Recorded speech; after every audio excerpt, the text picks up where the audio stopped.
They say you never know what you have until it's gone. What they don't tell you is that sometimes you don't know what someone else has until you take it away from them. I learned that at 4:37 on a Friday afternoon, sitting in a conference room that smelled like lemon polish and bad decisions. The building was glass and steel, the kind of architecture that's supposed to make you feel like you're working at the future. 32 floors of digital security infrastructure, protected by systems I'd spent 5 years building from nothing. Every door lock, every camera feed, every access protocol, every line of code that kept the bad guys out and the good guys in, mine. My name is Alex Reeves, and I used to be the senior security engineer at Sentinel Corp. Past tense. That's what happens when you build something so well that people forget you built it at all. When the infrastructure works so seamlessly that management starts to think it maintains itself. When you become invisible because you're excellent. And invisibility looks a lot like expendability when someone's looking at budget lines instead of source code. The termination meeting was efficient. That's the word they used. Efficient. Like firing someone was just another process to optimize, another line item to clean up before the quarterly earnings call. Marcus Webb sat across from me. VP of Operations 42, expensive suit that probably cost what I made in a month. Brooks Brothers or Tom Ford, the kind that whispered money without shouting it. Next to him, Jennifer Park from HR, all sympathy and procedure, holding a folder with my name on it that I knew contained severance papers and non-disclosure agreements and all the corporate machinery of making someone disappear quietly. Alex, Marcus said, and the way he said it, first name only, no title, casual like we were friends instead of what we actually were, employer and soon-to-be former employee. We're making some organizational changes, restructuring the security department to align with our new strategic direction. Restructuring, the corporate euphemism for firing people, but making it sound like evolution instead of elimination, like progress instead of pruning, like strategy instead of cost-cutting disguised as innovation. We've decided to move to an outsourced security model, he continued, sliding a document across the table.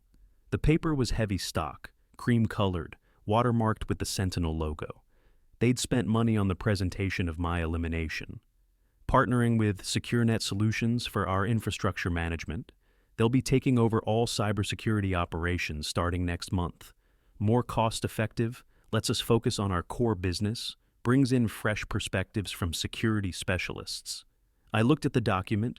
It was a termination agreement dressed up with words like transition and separation and mutual agreement, even though nothing about this was mutual. 60 days. Severance, continuation of benefits through the end of the quarter, a non-compete clause that would prevent me from working in security within a 100-mile radius for 18 months. Standard corporate elimination package, generous enough to feel professional, restrictive enough to limit my options. Time to end right before the expensive parts of benefits kicked in. You're outsourcing security, I said, keeping my voice level, even though something cold was spreading through my chest like ice water in my veins. The entire department? Not the entire department, Jennifer said, her tone suggesting this was supposed to be good news, like saving a limb when they were amputating the body.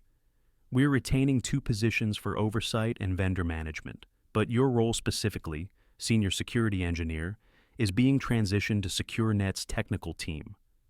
My role. 5 years of building, maintaining, improving every system that kept this building secure. 5 years of on-call weekends when servers went down at 2 a.m. 5 years of emergency security patches deployed while everyone else was sleeping. 5 years of the kind of meticulous attention to detail that meant things worked so well that no one noticed them working, which apparently meant they thought they maintained themselves. Did SecureNet assess our current systems? I asked. Review the architecture, the custom protocols, the integration points. They've reviewed our infrastructure at a high level, Marcus said, and the words high level told me everything I needed to know about how shallow that review had been.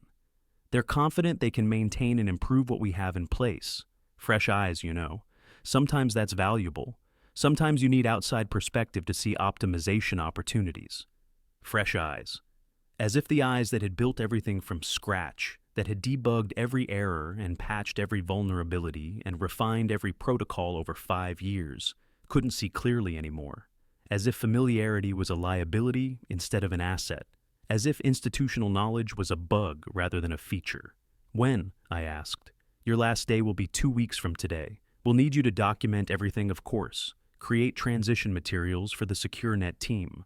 Make sure there's no knowledge loss during the handoff. Document everything. Summarize 5 years of work into PowerPoints and wiki pages and procedure documents, and hope that strangers could understand systems I'd built layer by layer, decision by decision. Each choice made for reasons that weren't always obvious from the outside, but made perfect sense when you understood the context, the history, the specific chaos of this organization. I thought about asking why, about pointing out that our security metrics were excellent, that we'd never had a breach, that the systems I'd built were robust and well documented and working exactly as intended, about mentioning that SecureNet's quoted rate for managing our infrastructure was probably more expensive than my salary once you factored in their profit margin and overhead. But I could see it in their faces. This wasn't a discussion. It was a notification. The decision had been made in rooms I wasn't invited to, for reasons that probably made sense on a spreadsheet where people were numbers and expertise was a commodity. I'll need the severance agreement reviewed by my attorney, I said. Of course, Jennifer said, sliding another copy across the table. Take the weekend. We'll need your signature by Monday morning. We want to make the announcement to the department early next week. I stood up.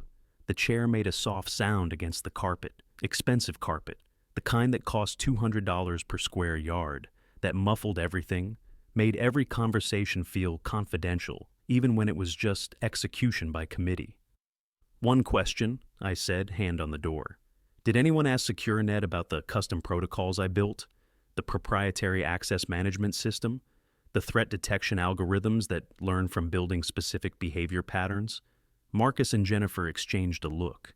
The kind of look that meant they hadn't thought about it, or didn't think it mattered, or assumed that security was security, and any competent company could handle it, like they were changing janitorial services instead of the fundamental infrastructure that kept 32 floors and 300 employees safe. I'm sure they'll figure it out, Marcus said, and the confidence in his voice was breathtaking in its ignorance. You'll be documenting everything, right? That's what documentation is for. Knowledge transfer. I walked out of that conference room into afternoon light that felt wrong, like the sun was setting on something more than just the day. The hallway was quiet. Most people had left early for the weekend, heading to happy hours or homes, or anywhere but this building, where decisions were made about their lives without their input or consent. My office was on the 28th floor, a space I'd earned through years of performance that apparently didn't matter anymore. Corner office, which was a joke because corner offices were supposed to be status symbols, but mine looked out on another office building 20 feet away, close enough that I could see other people working in their corporate cells. The view faced east, toward the financial district and the towers where other people were probably getting fired efficiently, where other infrastructure was being dismantled by people who thought cost-effective was the same as sustainable. I sat at my desk and looked at the screens in front of me. 3 monitors showing different views of the security dashboard I'd built. Access logs scrolling in real time. Threat alerts waiting for review. System health metrics all showing green. Everything functioning exactly as designed. 5 years of work reduced to a dashboard that made it look easy. That made it look like anyone could do it. That hid all the complexity that made it actually work. The building security system was complex in ways that weren't obvious from the outside. Not just door locks and cameras. Anyone could install those. Buy them from a catalog, hire an electrician, plug them in, and you're done. What I'd built was comprehensive infrastructure that learned from patterns, adapted to threats, integrated with every system in the building, from elevators to HVAC to network access to the coffee machines that tracked who was on which floor at what time. It was elegant, if I allowed myself to think that. It was sophisticated. It was mine. The core of everything was a custom access management protocol I'd designed from scratch 3 years ago, when the off-the-shelf solutions kept failing. It wasn't in any textbook, wasn't based on standard security frameworks, wasn't something you could buy from a vendor. I'd written it because the standard approaches didn't work for a building this complex, with this many access points, with this much need for granular control over who could go where and when.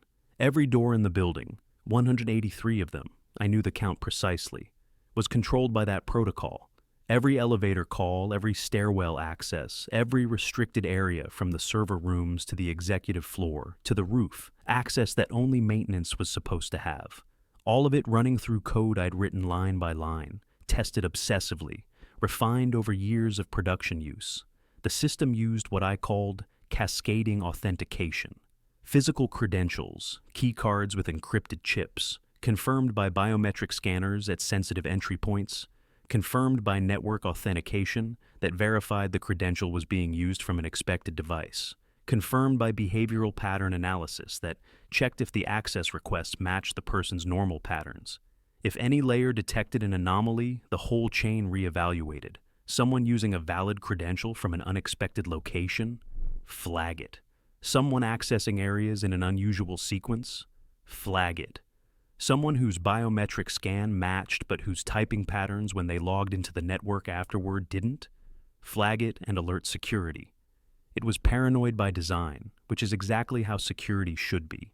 Trust nothing, verify everything, assume someone's always trying to break in because someone always is.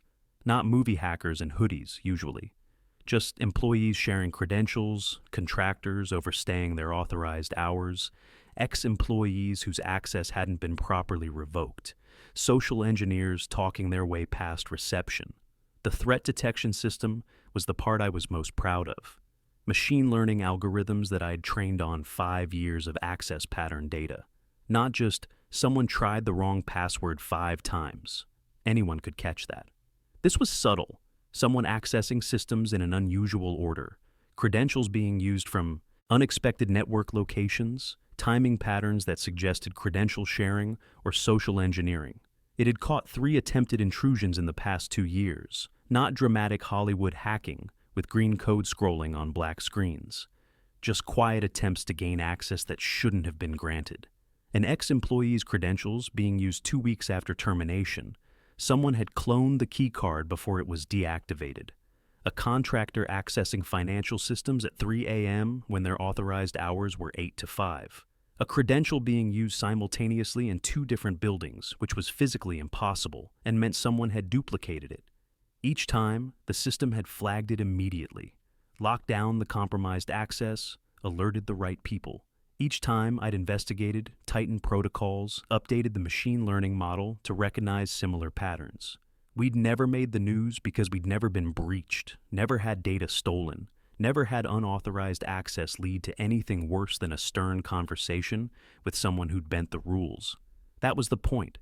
Good security is invisible. It prevents problems before they become incidents, catches threats before they become breaches. The better I did my job, the less anyone noticed I was doing it. And now that success was being interpreted as evidence that the job could be done by anyone, that expertise was replaceable, that 5 years of institutional knowledge could be transferred through documentation. I spent the weekend not reviewing the severance agreement, spent it thinking about systems and protocols and the difference between understanding something intellectually and truly knowing it in your bones. Spent it going through the code base on my personal laptop. I'd always kept a copy for emergency access, for those 3 a.m. calls when something broke and I needed to debug from home. Legal gray area, probably, but necessary for someone on call 24/7. The codebase was comprehensive, 50,000 lines of custom code, not counting the standard libraries and frameworks. Documentation was good. I'd been meticulous about that, knowing that future me would need to understand past me's decisions. But documentation only captures so much. It explains what the code does, maybe even how it does it, but not always why. Not the context that made certain decisions necessary, not the edge cases discovered through years of production use. Monday morning, I signed the severance agreement. Jennifer Park looked relieved when I handed it back, like she'd been worried I'd fight it, make it difficult, hire a lawyer and claim age discrimination or retaliation or any of the things that make terminations messy and expensive. "We appreciate your professionalism," she said, filing the signed papers in her expensive leather portfolio. A Hermes, probably. The kind that cost more than my monthly car payment. The next 2 weeks will be focused on knowledge transfer. SecureNet will have a team arriving Wednesday to begin the transition process. 2 weeks to transfer 5 years of knowledge. 2 weeks to explain systems that had taken months to build, decisions that had required deep understanding of both security principles and the specific chaos of this organization, refinements that had come from watching the system work in production and learning where it needed improvement. 2 weeks to hope that strangers would understand that documentation only captures what, not why, not the context that makes the what makes sense. The SecureNet team arrived Wednesday morning at 9 a.m. 3 people with matching briefcases and that consultant polish that comes from spending your career in other people's offices, fixing other people's problems with other people's money. David Chen, the lead engineer, mid-30s, credentials from companies I'd heard of. Cisco certification, CISSP, master's degree from Georgia Tech in information security. He had that consultant smoothness, the ability to sound knowledgeable about systems he'd never seen before, to project confidence based on pattern matching rather than actual understanding. "We've reviewed the high-level architecture," he said, shaking my hand with exactly the right amount of firmness. "Impressive work, very comprehensive. We're looking forward to maintaining and optimizing what you've built." Optimizing, that word again. As if efficiency was the only metric that mattered, as if security could be optimized like a database query, as if you could just refactor the code and make it run faster without understanding why it was designed the way it was. Rachel Martinez, the security analyst, late 20s, sharp eyes and sharper questions. She had that hungry energy of someone early in their career who still believed that technical competence mattered more than politics. The threat detection system, is it rule-based or machine learning-based? Machine learning, I said. Neural network trained on 5 years of access pattern data specific to this building. It understands what normal behavior looks like for this organization, which means it can identify abnormal behavior with high confidence and very few false positives. Interesting. Can we retrain it if we modify the access protocols? Theoretically, yes, but the training data is specific to the current architecture. Change the fundamental protocols, and you'll need new training data, which means months of normal operation to establish reliable baselines. The model needs to see patterns over time, daily cycles, weekly patterns, seasonal variations. You can't shortcut that with synthetic data. She made notes in a Moleskine notebook, the expensive kind that consultants carry to look professional. I couldn't tell if she understood the implications, that you can't just swap out components of a complex system and expect it to work the same way. That machine learning isn't magic, it's pattern recognition, and the patterns matter deeply. James Wong, the infrastructure specialist, mid-40s, quiet and methodical. He had that engineer's way of thinking in systems, of mapping dependencies before making changes, of asking about edge cases and failure modes. He was the one who worried me least and most, least because he clearly understood complexity. Most because he was the one who might actually realize what they were taking on and how unprepared they were. "Walk me through the failure modes," he said, pulling out a tablet to take notes. "What happens when primary systems go down?" I liked him immediately.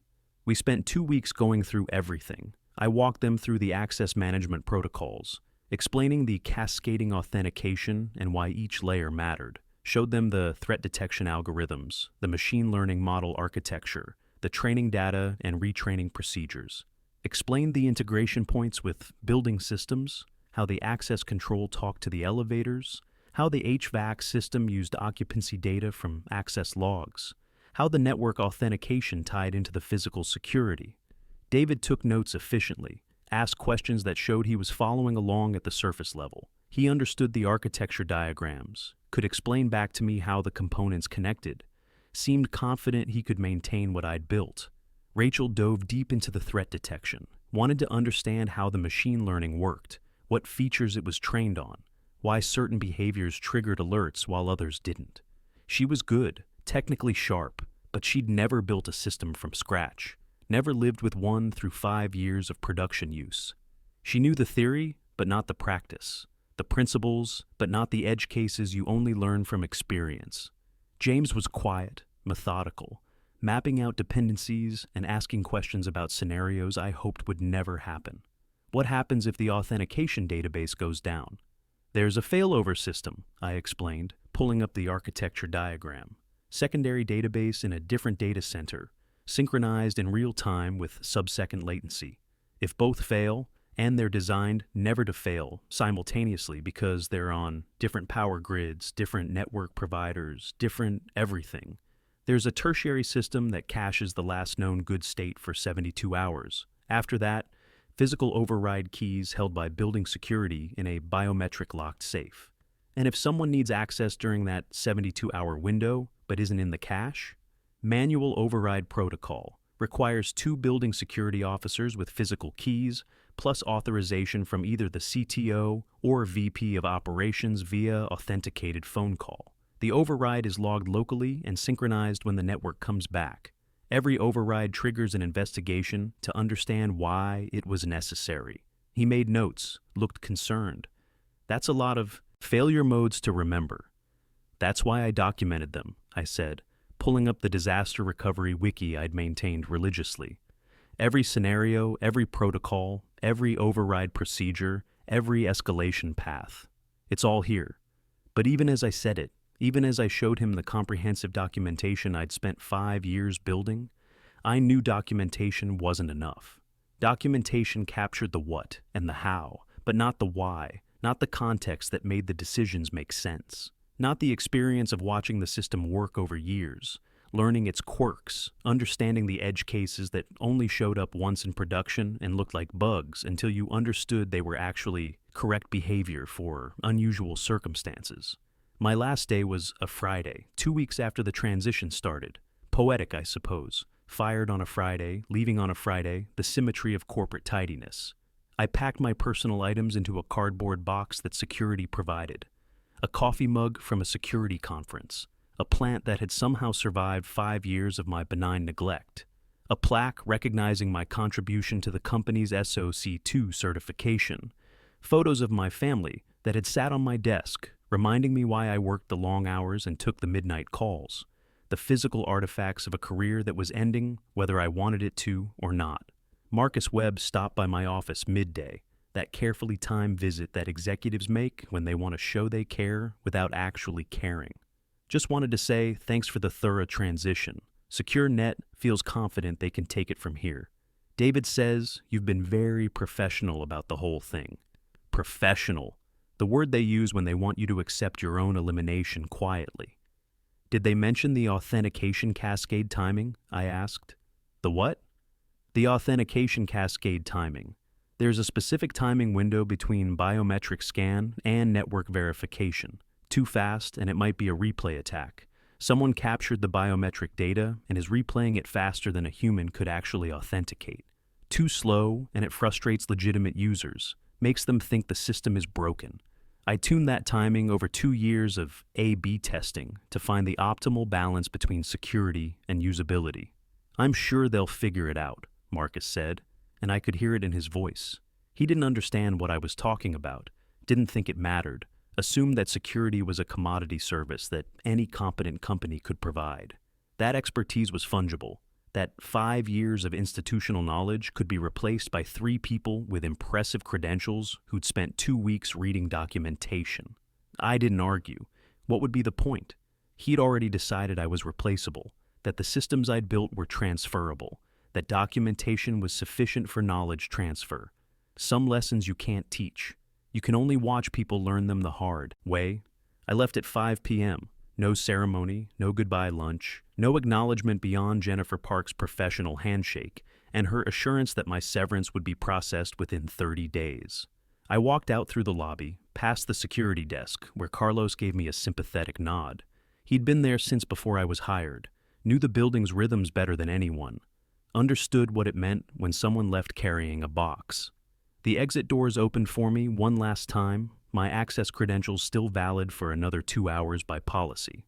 After that, I'd be deactivated in the system I'd built, just another former employee whose access needed to be revoked to prevent security risks. The irony wasn't lost on me. 3 weeks went by.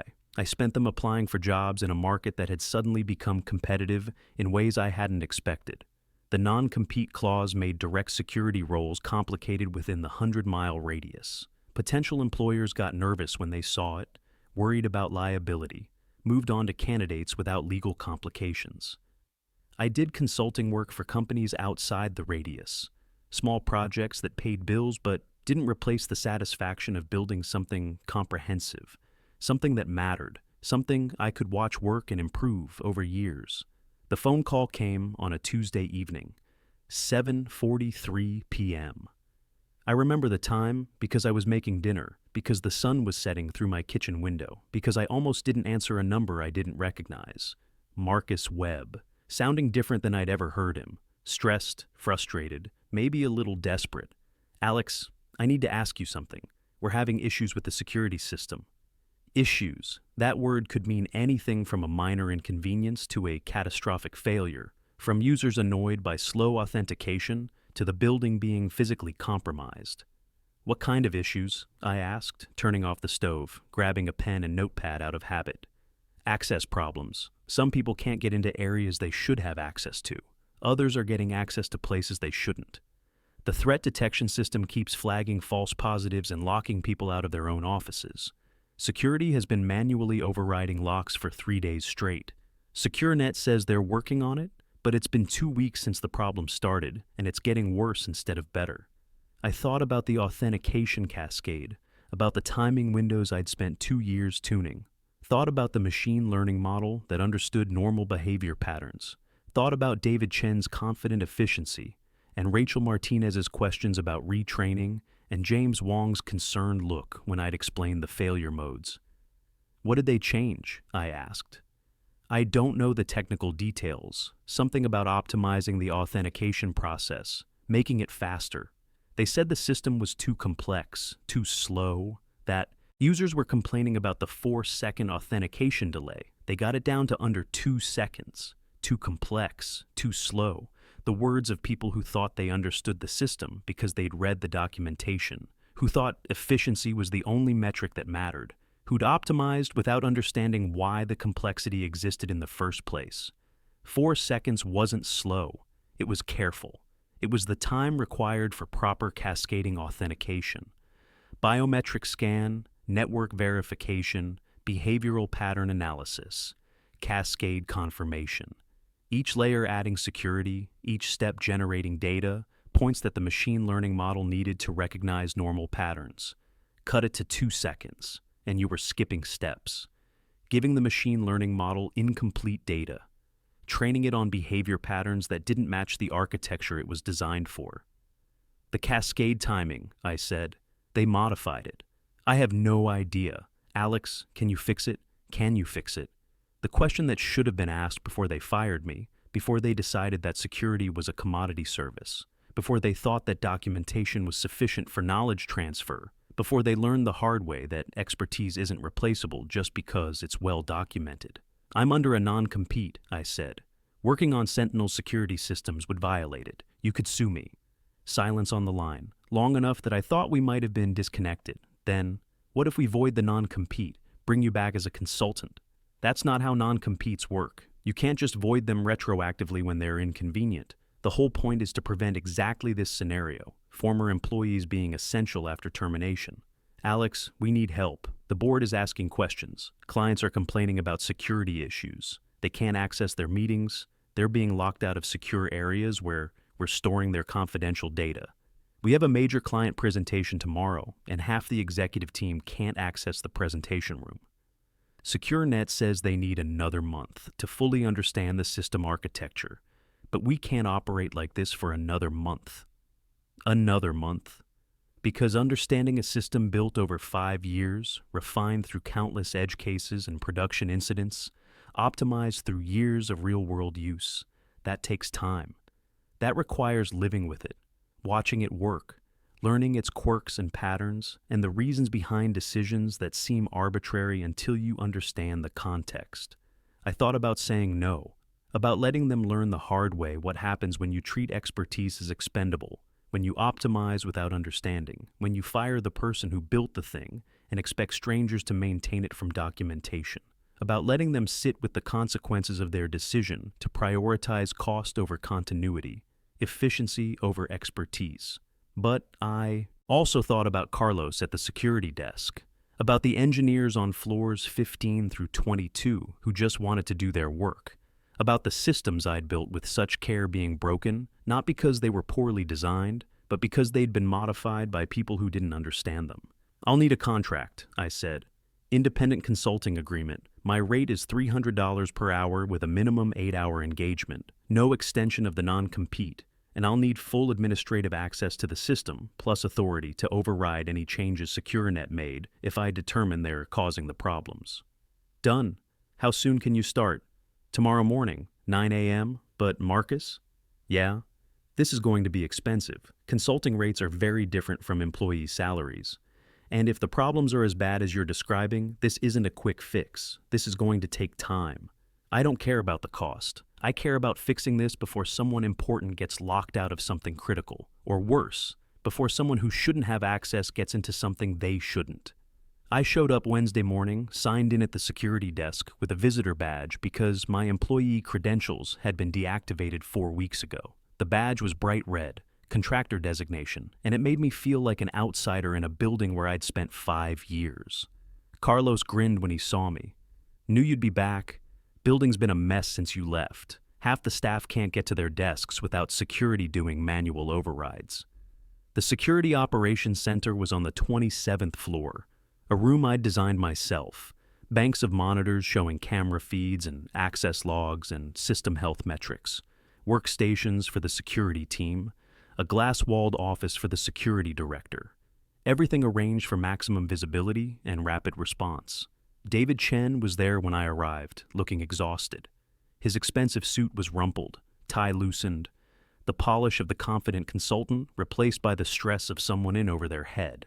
He was staring at a screen full of error messages, red alerts cascading faster than he could acknowledge them.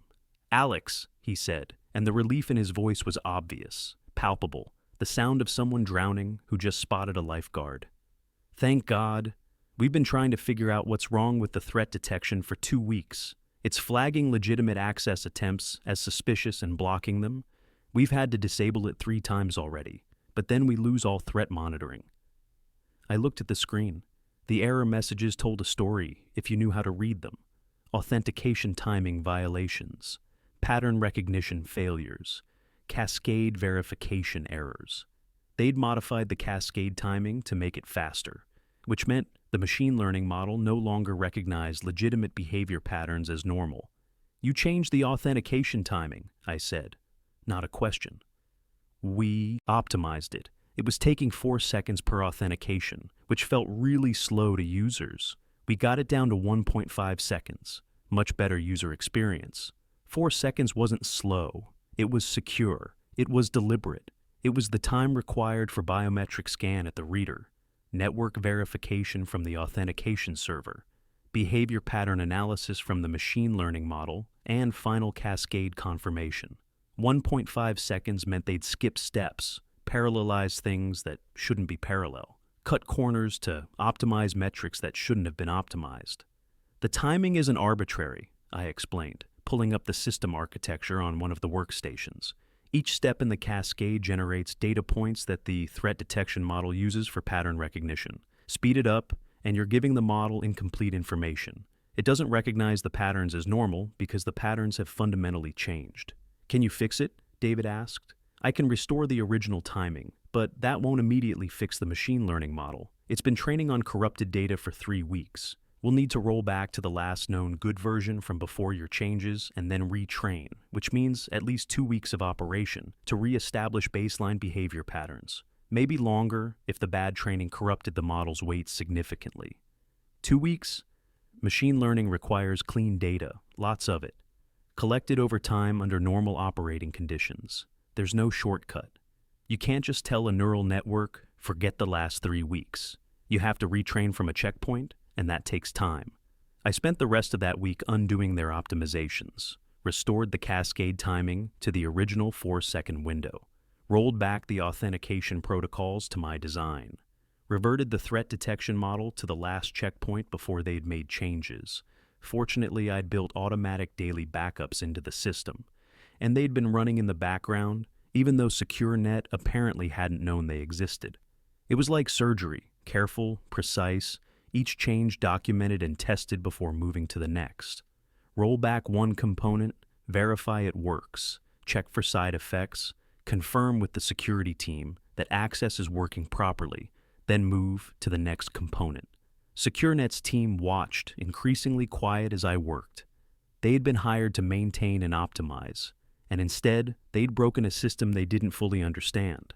David Chen had the grace to look embarrassed, to ask questions about why things were designed the way they were, instead of defending the changes they had made.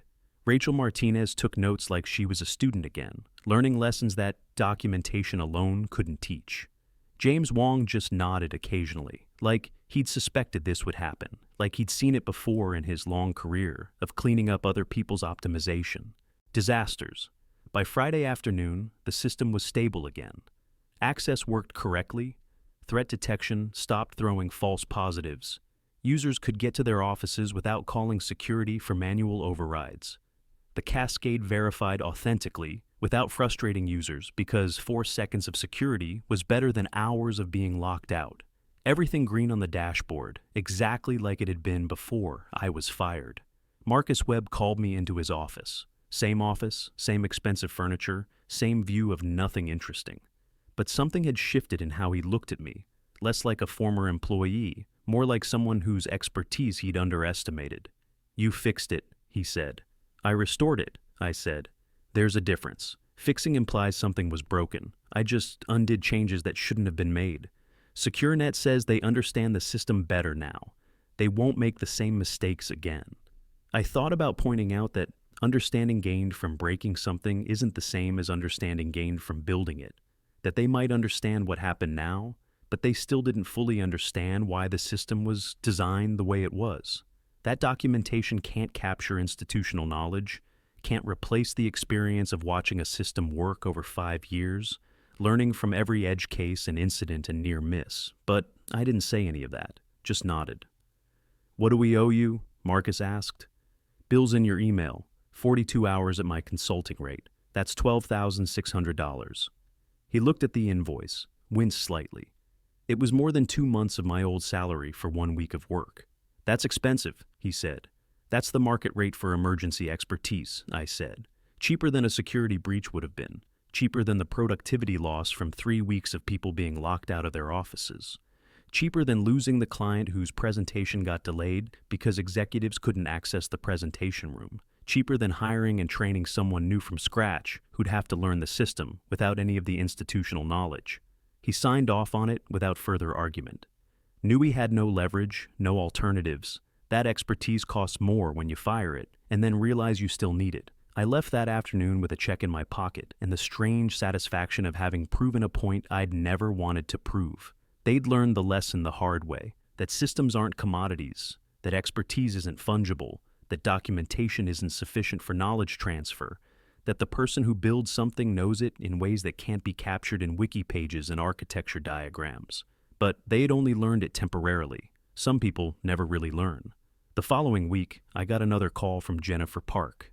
"Alex, we'd like to discuss bringing you back full-time.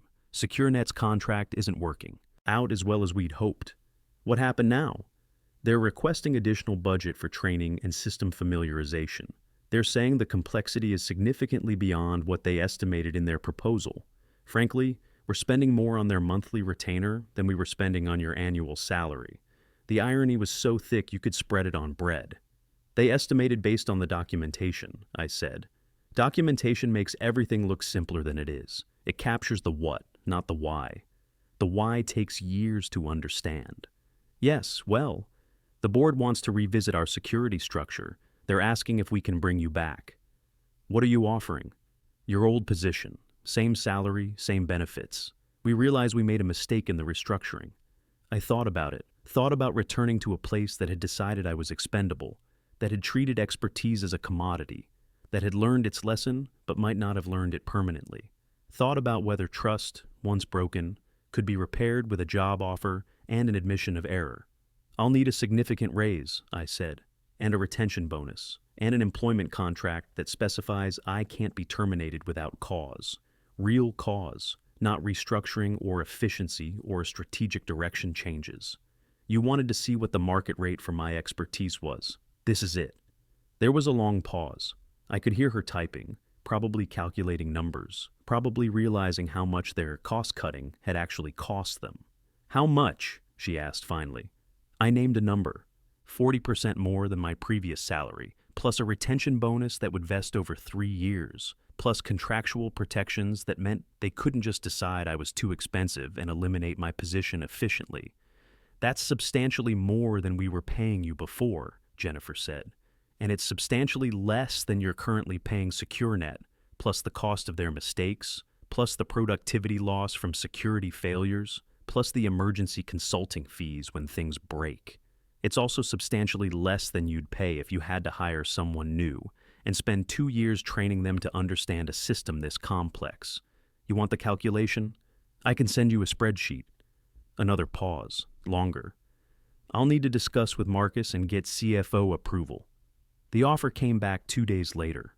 My number, my terms, start date negotiable. They'd learned the hard way that some expertise isn't replaceable, that systems built by one person over 5 years can't be easily transferred to strangers, that the cheapest option isn't always the most cost-effective, that you get what you pay for, and sometimes what you don't pay for comes back to cost you more. I signed the offer letter, negotiated a start date 3 weeks out. I had consulting projects to finish, and I wasn't going to burn those bridges by leaving clients hanging. Returned to Sentinel on a Monday morning in June, this time walking in as someone whose value had been proven through absence rather than presence. Carlos grinned when he saw me at the security desk. "Welcome back. For real this time, yeah? Try not to leave again. This place doesn't work right without you." SecureNet's team was gone by the time I returned. Their contract had been terminated, though Jennifer assured me it was handled professionally, that they'd been paid for their work, that they'd signed NDAs and departed on good terms. Corporate language for, "You broke our security system, and we can't afford to let you keep trying to fix it." I spent my first week back assessing the damage, documenting what had been changed and what needed to be restored or rebuilt. The threat detection model needed complete retraining. They'd run it on corrupted data long enough that even the rollback hadn't fully fixed it. The authentication cascade had been modified in ways I hadn't discovered during my consulting week. Optimizations that made the code faster but less secure. The access protocols had been improved with changes that made them more efficient at the cost of losing edge case handling. It took a month to fully restore everything to proper working order. Another 6 weeks to retrain the machine learning models properly, feeding them clean data from normal operations, watching the false positive rate drop as the model relearned what normal behavior looked like in this building for this organization with these specific patterns. By the end of summer, the dashboard was green again. Everything functioning exactly as designed, as if the SecureNet experiment had never happened. Except it had happened, and people remembered. The engineers on floors 15 through 22 who had been locked out of their offices.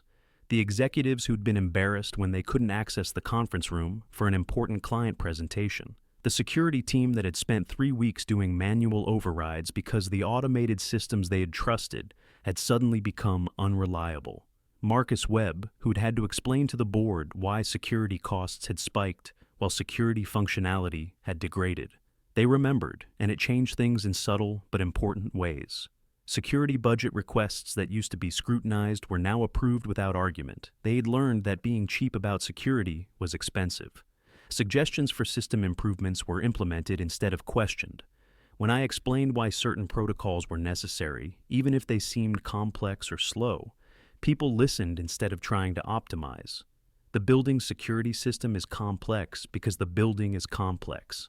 32 floors, 300 employees, dozens of contractors and vendors, multiple security zones with different access requirements, integration with systems from HVAC to elevators to the network infrastructure. You can't secure that with simple solutions that work in textbooks but fail in production. You can't optimize it without understanding why the complexity exists in the first place, what problems it solves, what threats it prevents. I built it to be robust, not fast, to be secure, not efficient, to prevent breaches, not to minimize authentication time by a few seconds. Those priorities don't show up on a dashboard, don't appear in cost-benefit analyses, can't be transferred to strangers through documentation.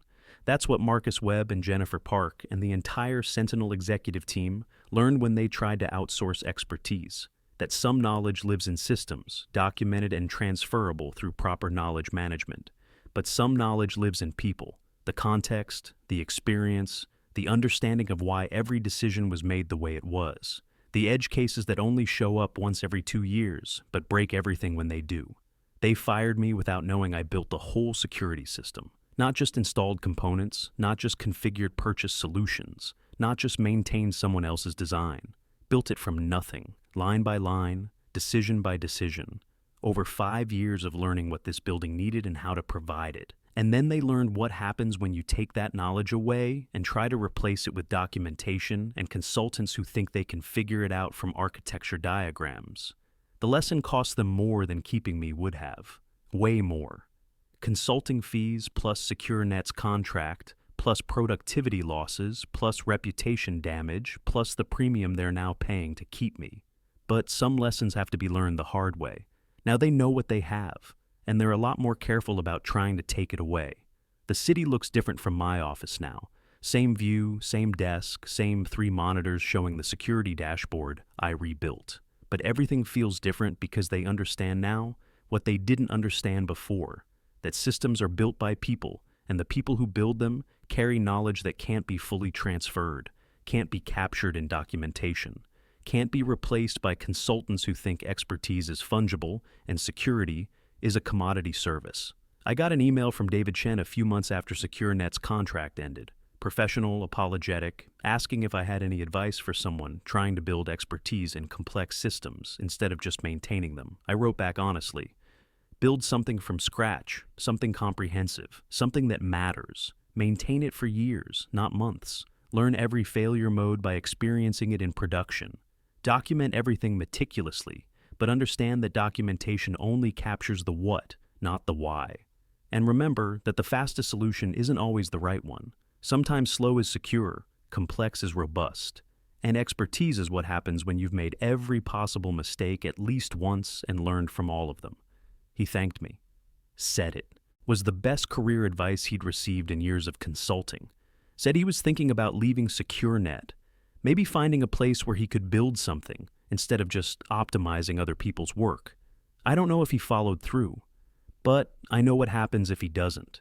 He'll spend his career moving from system to system, optimizing things he doesn't fully understand, breaking things that worked because he thought he could make them more efficient, leaving behind frustrated users and frustrated clients, and eventually getting called back to fix what he broke. And somewhere, someone like me will have to come in and restore what he optimized, explain why complexity exists for reasons that aren't obvious from the outside, rebuild trust in systems that failed because they were modified without understanding. That's the nature of expertise in complex systems. You can't shortcut it. You can't transfer it completely through documentation. You can only build it slowly, carefully, painfully, over years of experience that teach you what no book or wiki or training course ever can. They fired me without knowing what they were losing, without understanding that I wasn't just a senior security engineer who could be replaced by any competent security team. I was the person who built the entire system, who understood every decision, who carried 5 years of institutional knowledge about what worked and what didn't and why. They learned. Some lessons are expensive. This one cost them over $100,000 in consulting fees and contractor costs, before they even counted the opportunity costs and reputation damage and productivity losses. But now they know. Now they understand that security isn't a commodity, expertise isn't replaceable, documentation isn't sufficient, and the person who built the system is part of the system in ways that aren't obvious until they're gone. The dashboard is green, every metric showing healthy, access working perfectly, threat detection catching anomalies with high confidence and low false positives, everything functioning exactly as designed. And now they know why. Sometimes I think about that Friday afternoon in the conference room about Marcus Webb sliding that termination agreement across the table, like it was just another business decision. About Jennifer Park's professional sympathy that meant nothing, changed nothing, was just performance of caring without actual care. About the way they talked about restructuring and optimization and strategic direction, as if those words could obscure what they were really doing, discarding expertise because they couldn't see it working. That's the invisible tax on excellence. Do your job well enough, and people forget you're doing it. Build systems robust enough, and people think they maintain themselves. Prevent problems before they become incidents, and people assume there were never any problems to prevent in the first place. I think about the 2 weeks I spent training SecureNet's team, watching David Chen take confident notes about systems he didn't understand, watching Rachel Martinez ask smart questions that only scratch the surface, watching James Wong look increasingly concerned as he realized the scope of what they were inheriting. I knew it would fail, not hoped it would fail, not wanted it to fail, just knew, with the certainty that comes from understanding complex systems, that documentation isn't enough and shortcuts have costs, and optimization without understanding breaks things. I could have told them, could have stood in that conference room and explained exactly why this wouldn't work, why 5 years of expertise can't be transferred in 2 weeks, why the person who builds something knows it in ways that can't be documented.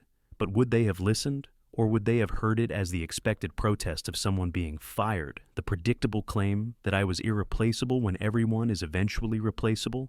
They had to learn by experience, by breaking what worked, by spending 3 weeks watching their building's security fail in ways they didn't know security could fail, by calling me back at consulting rates that made my old salary look like a bargain, by finally understanding the difference between cost and value. The coffee on my desk has gone cold while I've been thinking. It's late afternoon, the light slanting through windows at that angle that means the day is ending, that people will soon pack up and go home to lives that don't revolve around access logs and authentication cascades and the silent work of keeping buildings secure. Carlos will start his evening shift at the security desk, greeting the cleaning crews who arrive after everyone else leaves. The building will empty out except for the handful of us who work odd hours, who keep the systems running while everyone else is sleeping. Marcus stopped micromanaging security requests after the SecureNet disaster, learned that questioning every expense, every upgrade, every maintenance window was a false economy, learned that expertise costs less than the absence of expertise, even when expertise feels expensive. We have a quarterly meeting now where I present security metrics and proposals, and instead of getting the third degree about budgets, I get questions about whether we need more resources, whether there's anything we're not doing that we should be. The culture changed. That's the part I didn't expect. I thought they'd bring me back, pay me more, and otherwise continue treating security as a necessary evil to be minimized. Instead, they treated it as a cautionary tale. At the last company all hands, Marcus actually referenced it, carefully, without naming SecureNet, without laying blame, but making it clear that the company had learned something about the difference between cost-cutting and value creation. We made a mistake, he said to 300 employees in the BO cafeteria-turned-presentation space.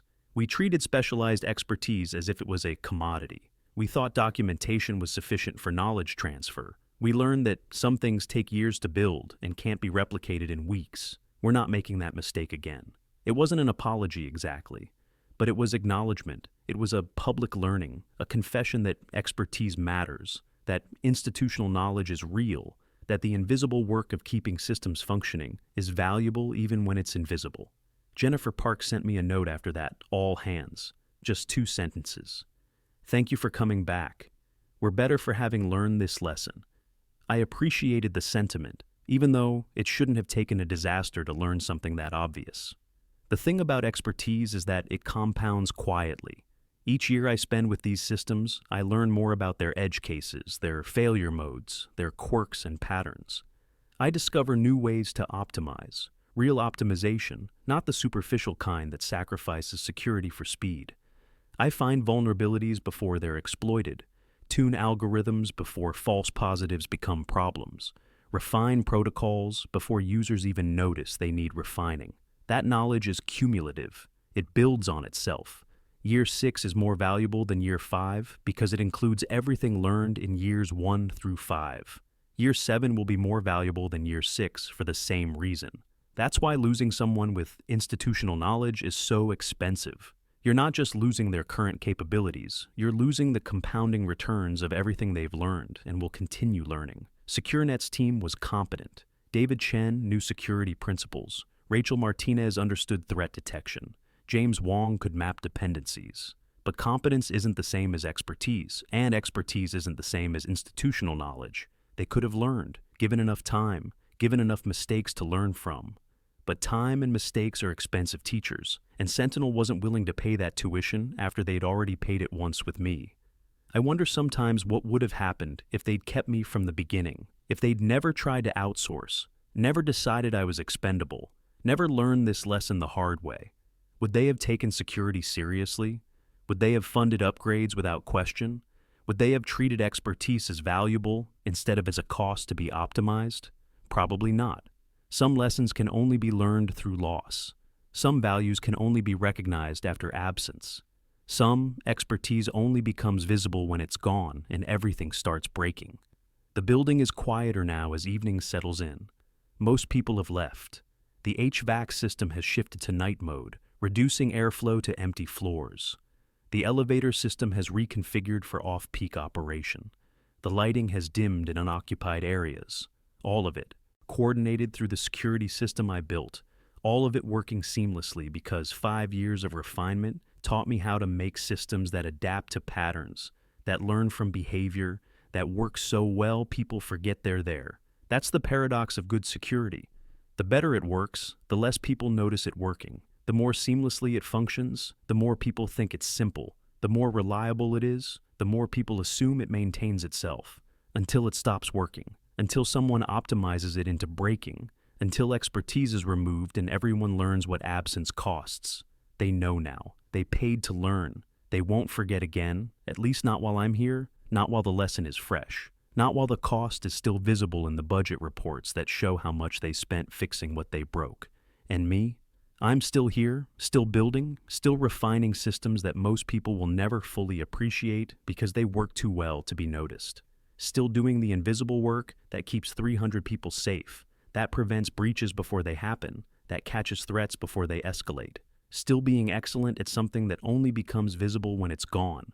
But now I'm being paid for it appropriately. Now I have job security that reflects my value.